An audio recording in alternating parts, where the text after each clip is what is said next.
Hi friends, welcome back to our channel. ముందుగా అయితే అందరికి నమస్కారం అండి.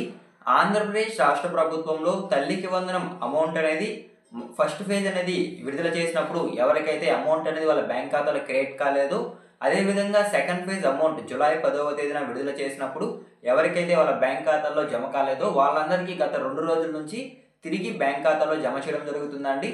అండర్ ప్రాసెసింగ్ అదేవిధంగా 2B పేడ్ ఉన్న వాళ్ళకైతే అమౌంట్ అనేది క్రెడిట్ కావడం జరుగుతుంది. అదేవిధంగా ఎవరైతే గ్రీవెన్స్ అనేవి పెట్టుకొని ఉంటారో వాళ్ళకి కూడా అమౌంట్ అనేది వాళ్ళ బ్యాంక్ ఖాతాలో క్రెడిట్ కావడం జరుగుతుంది. కాకపోతే ఎవరైతే ఆర్టీఈ యాక్ట్ కింద ఫీడ్ సీట్స్ అనేవి పొంది ఉంటారో వాళ్ళకి మాత్రం అమౌంట్ అనేది జమ కావట్లేదండి. సో జమ అవుతాయా లేదని కూడా నేను ఈ వీడియోలో మీకు చెప్తాను. అదేవిధంగా ఇంటర్ ఫస్ట్ ఇయర్ అడ్మిషన్స్ పొంది అడ్మిషన్స్ నెంబర్స్తో గ్రీవెన్స్ పెట్టుకున్న వాళ్ళు ఎవరైతే విద్యార్థులు ఉన్నారో సో వాళ్ళకి ఎన్పిసిఐ ఇన్యాక్టివేట్ అని చూపించడం జరుగుతుంది లిస్టులో. అయితే వాళ్ళకి అమౌంట్ పడుతుందా లేదని కూడా చాలామంది అడుగుతున్నారండి. సో వాళ్ళకి కూడా నేను చెప్తాను. అదేవిధంగా కొంతమందికి 10,900 9,000 రూపాయలే పడ్డాయి. మిగతా అమౌంట్ ఎప్పుడు పడుతుంది అనేది కూడా నేను ఈ వీడియోలో చెప్తానండి. అంతకంటే ముందు మన ఛానల్ ఎవరైనా ఫస్ట్ టైం విజిట్ చేస్తుంటే ఛానల్ చూసి కంటెంట్ నచ్చినట్లయితే ప్లీజ్ లైక్ చేసి సబ్స్క్రైబ్ చేయండి. ఇక లేట్ చేయకుండా డైరెక్ట్గా టాపిక్లోకి అయితే వెళ్ళిపోదామండి. ముందుగా చూసుకున్నట్లయితే జూలై 10వ తేదీన అమౌంట్ విడుదల చేసినప్పుడు ఎవరికైతే అమౌంట్ అనేది 2B పేడ్ అదేవిధంగా అండర్ ప్రాసెసింగ్ అని చూపించిందో వాళ్ళకి గత 2 రోజుల నుంచి అయితే ప్రభుత్వం తిరిగి అమౌంట్ అనేది క్రియేట్ చేయడం జరుగుతుందండి వాళ్ళ బ్యాంక్ ఖాతాల్లో అయితే. సో ముందుగా ఎవరికైతే అండర్ ప్రాసెసింగ్ అదేవిధంగా 2B పేడ్ వచ్చిందో వాళ్ళకైతే అకౌంట్లో జమ అవుతున్నాయి. అదేవిధంగా జూన్ 12వ తేదీన విడుదల చేసినప్పుడు ఎవరికైతే ఎలిజిబుల్ అయి ఉండి ఇనెలిజిబుల్ కింద వచ్చి వాళ్ళకి తల్లికి వందనం 13,000 రూపాయలు పడకుండా కనుక ఉన్నట్లయితే వాళ్ళు గ్రీవెన్స్ అనేవి రేస్ చేసుకొని ఉంటారండి. వాళ్ళకి కూడా అమౌంట్ అనేది క్రెడిట్ కావడం జరుగుతుంది. జూలై 10వ తేదీన వాళ్ళకి అమౌంట్ అనేది క్రెడిట్ కాలేదండి. సో రీసెంట్గా గత 2 రోజుల నుంచి అయితే తిరిగి 13,000 రూపాయలు వాళ్ళ బ్యాంక్ ఖాతాల్లో జమ అవడం జరుగుతుందండి. సో ఓకేనా, ఈ జమ అయ్యే విషయంలో అయితే కంటిన్యూగా ఆగస్ట్ 15వ తేదీ వరకు జమ చేస్తాము అనేది ప్రభుత్వం చెప్పడం జరుగుతుందండి. చాలామంది కామెంట్లో ఏమడుగుతున్నారంటే సో మాకు అండర్ ప్రాసెసింగ్ 2B పేడ్ ఉంది, కాకపోతే మీరు అమౌంట్ రిలీజ్ చేశారు అని చెప్తున్నారు, మాకు అమౌంట్ అనేది ఇంకా పడలేదు అనేది చాలామంది అడుగుతున్నారండి. సో అమౌంట్ పడిన వాళ్ళు కొంచెం వెయిట్ చేయండి అండి. కొంతమందికి అయితే జమ అవుతుంది, సో కొంతమందికి అయితే పడట్లేదండి. ఆగస్ట్ 15 వరకు అయితే ఛాన్స్ అయితే ఉంది. ఆ లోపల అయితే అందరికీ క్రెడిట్ అవ్వడం జరుగుతుందండి. సో మీకు అండర్ ప్రాసెసింగ్ ఉంది ఇంకా పడకపోతే ఒకసారి మీరు ఎన్పిసిఐ కూడా చెక్ చేసుకోండి. ఇన్యాక్టివేట్లో కనుక ఉన్నట్లయితే మీకు అమౌంట్ అనేది పడదు, కాకపోతే ఒకసారి డీటెయిల్స్ అన్ని కూడా చెక్ చేసుకోండి. సో ఓకేనా, ఈ విధంగా గ్రీవెన్స్ అదేవిధంగా 2B పేడ్ అండర్ ప్రాసెసింగ్ ఉన్న వాళ్ళకి కూడా అమౌంట్ అనేది క్రియేట్ కావడం జరుగుతుందండి. సో ఓకేనా, మీకు అర్థమైంది అనుకుంటున్నాను.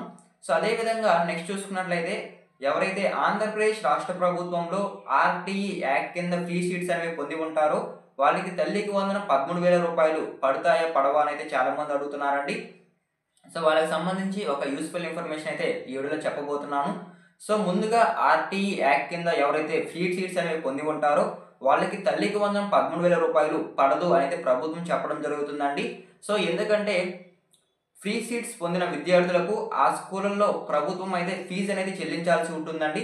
సో ఫీజు చెల్లించాల్సింది ఉంటుంది కాబట్టి ఏదైతే 13,000 రూపాయలు అమౌంట్ ఉందో ఆ 13,000 రూపాయలు కూడా ఫీజు అమౌంట్ కింద జమ చేస్తే ప్రభుత్వం చెల్లించేటప్పుడు కొంత బడ్జెట్ అనేది తగ్గుతుంది అనే ఉద్దేశంతో అయితే ఈ 13,000 రూపాయలు కూడా ఆ ఫీజు అమౌంట్ కింద అయితే జమ చేయడం జరుగుతుందండి. కాబట్టి ఎవరైతే ఆర్టీఈ యాక్ట్ కింద ఫ్రీ సీట్స్ అనేవి పొంది ఉంటారో వాళ్ళకి అమౌంట్ అనేది పడట్లేదండి. సో ఓకేనా, వాళ్ళకి హోల్డ్ బై డిపార్ట్మెంట్ అనేది చూపించడం జరుగుతుంది. సో ఓకేనా, అదేవిధంగా చాలామంది అడుగుతున్నారండి ఆర్టీఈ యాక్ట్ కింద ఫ్రీ సీట్స్ అనేవి వచ్చాయి, కాకపోతే మేము ఆ స్కూల్లో జాయిన్ చేయలేదు, ఇప్పుడు మాకు అమౌంట్ అనేది పడుతుందా లేదా అయితే చాలామంది అడుగుతున్నారండి. సో ఆర్టీఈ యాక్ట్ కింద ఫ్రీ సీట్స్ వచ్చి ఆ స్కూల్లో కనుక వేరే స్కూల్లో జాయిన్ చేసినట్లయితే వాళ్ళకి పడతాయా లేదనైతే ఇంకా ప్రభుత్వం నుంచి ఎలాంటి క్లారిటీ అయితే లేదండి. సో ఒకవేళ ప్రభుత్వం ఏమైనా అప్డేట్ ఇచ్చినట్లయితే నేను మీకు మరొక వీడియో రూపంలో తెలియజేస్తాను.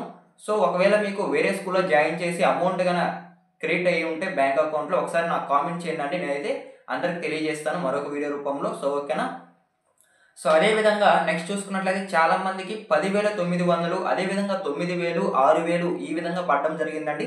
అంటే కొంత శాతం అమౌంటే పడడం జరిగింది. సో మిగతా అమౌంట్ అనేది పడుతుందా లేదా అయితే చాలామంది అడుగుతున్నారండి. సో ప్రభుత్వం రీసెంట్గా అందరికీ మళ్ళీ తిరిగి జమ చేస్తుంది కాబట్టి వీళ్ళకి కూడా ఎవరికైతే సగం అమౌంట్ కొంత శాతం అమౌంట్ పడుకుంటుందో వాళ్ళకి కనుక ప్రభుత్వం వేయాల్సి ఉంటే ఆ అమౌంట్ అనేది కూడా మొత్తం టోటల్ క్రియేట్ చేయడం జరుగుతుందండి వాళ్ళ బ్యాంక్ ఖాతాల్లో. సో ఇది కామన్గా ఎస్సీ స్టూడెంట్స్ ఎవరైతే ఉంటారో వాళ్ళకైతే జరగడం జరుగుతుంది. సో ఎస్సీ విద్యార్థులకి ఏంటంటే రాష్ట్ర ప్రభుత్వం 60%, అదేవిధంగా కేంద్ర ప్రభుత్వం 40% అయితే ఇవ్వడం జరుగుతుంది అమౌంట్. అందులో 1% రాష్ట్ర ప్రభుత్వమైనా విడుదల చేసి ఉండొచ్చు, లేదా కేంద్ర ప్రభుత్వమైనా విడుదల చేసి ఉండొచ్చు. అందుకనే మీకు కొంత అమౌంట్ అనేది చూపించడం జరుగుతుంది. సో ఇప్పుడు ఎలాగైనా జమ చేస్తున్నారు కాబట్టి ప్రభుత్వం మీకు మొత్తం అమౌంట్ అనేది క్రెడిట్ అయ్యే అవకాశం అయితే ఉందండి బ్యాంక్ అకౌంట్లో. సో ఓకేనా, మీరు కూడా వేచి ఉండండి. ఆగస్ట్ 15వ తేదీ వరకు అయితే ఈ ప్రాసెస్ అనేది జరుగుతుంది కాబట్టి అప్పట్లోగా మీ అకౌంట్లోకి డబ్బులు అనేవి జమ అవ్వడం జరుగుతుందండి. సో ఓకేనా. సో అదే విధంగా నెక్స్ట్ చూసుకున్నట్లయితే ఎవరైతే ఆంధ్రప్రదేశ్ రాష్ట్ర ప్రభుత్వంలో 10వ తరగతి పూర్తి చేసుకొని ఇంటర్మీడియట్కి జాయిన్ అయ్యి వాళ్ళ యొక్క అడ్మిషన్ నెంబర్లతో గ్రీవెన్స్ అనేవి పెట్టుకొని ఉంటారో తల్లికి వందనం కోసం, సో వాళ్ళకైతే జూలై 10వ తేదీన తల్లికి వందనం అమౌంట్ అనేది పడాల్సి ఉందండి. కాకపోతే వాళ్ళ ఫైనల్ లిస్ట్ వచ్చేసరికి వాళ్ళ డీటెయిల్స్లో ఎన్పిసిఐ ఇన్యాక్టివేట్ అని చూపించడం జరుగుతుంది. కాకపోతే వాళ్ళ ఎన్పిసిఐ అనేది ఆల్రెడీ యాక్టివ్లో ఉందండి. లిస్టులో అయితే వాళ్ళ పేర్లు అనేది తప్పుగా వచ్చాయి. తప్పుగా వచ్చిన వల్ల అయితే వాళ్ళ అమౌంట్ అనేది ఇంతవరకు వాళ్ళ బ్యాంక్ ఖాతాలో క్రెడిట్ కాలేదు. సో మాకు క్రెడిట్ అవుతాయా అవ్వవా అని అయితే చాలామంది అడుగుతున్నారండి. సో మా విలేజ్లో కూడా చాలామందికి ఇలా అయితే చూపించడం జరుగుతుంది. నేను కూడా చెక్ చేసినప్పుడు ఎన్పిసిఐ యాక్టివ్ ఉన్నప్పటికీ ఇన్యాక్టివ్ అని చూపించడం జరిగింది.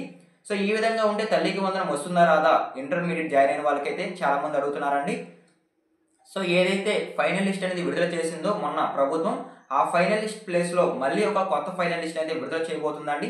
సో ఎందుకంటే చాలామంది వాళ్ళ యొక్క డీటెయిల్స్ అనేవి తప్పుగా వచ్చాయి కాబట్టి సో మళ్ళీ ఒకసారి ప్రభుత్వం సరిచేసి కొత్త లిస్ట్ అయితే విడుదల చేయబోతుందండి. విడుదల చేసినప్పుడు లిస్టులో కనుక మీ పేరు ఉంటే ఖచ్చితంగా మీకు అమౌంట్ అనేది క్రియేట్ అవుతుందనేది ప్రభుత్వం చెప్పడం జరుగుతుంది.